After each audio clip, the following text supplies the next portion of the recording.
Hershey Bears stay on the road, and it's been extended until the weekend since Cleveland is the city that rocks. Todd Sadowski talked to some members of the Bears organization about their musical preferences. It sounds like a concert after the Game 4 victory for the Monsters. Cleveland brags they're the birthplace of rock and roll, which got me thinking, who would the Bears check out at the nearby Hall of Fame? I'm not a big rock and roll guy. Probably Bon Jovi. I mean, he's like one of the probably first answers that anyone would say. I'd go check out AC/DC for sure. Big fan. Johnny Cash. Guns N' Roses. Those are probably my top three. You work with a lot of youngsters. Do they have a good taste in music, or do they not have an appreciation for the rock and roll that you like to listen to, Coach? Actually, they're all over the map with their genres, and Frankie handles the music. He's all right.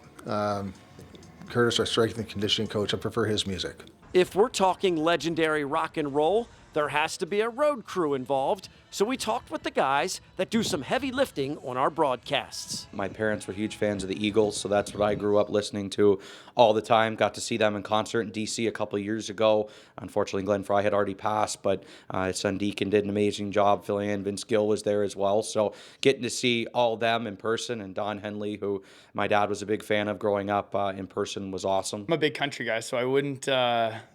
I brushed up on rock and roll. For me, like growing up in the 90s, like Nirvana and that kind of stuff. You know, I got to say, I'll go with 3 Bs. I'll go with Bob Marley, just saw the biopic, loved his work.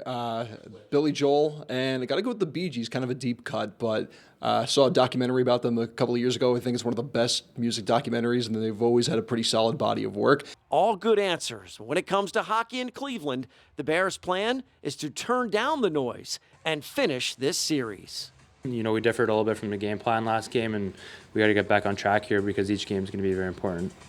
No need to sing the blues over a Game 4 loss. One more victory here in Cleveland, and the Bears are rocking and rolling their way back to the Calder Cup Finals. On the road with the Hershey Bears, Todd Sadowski, Fox 43.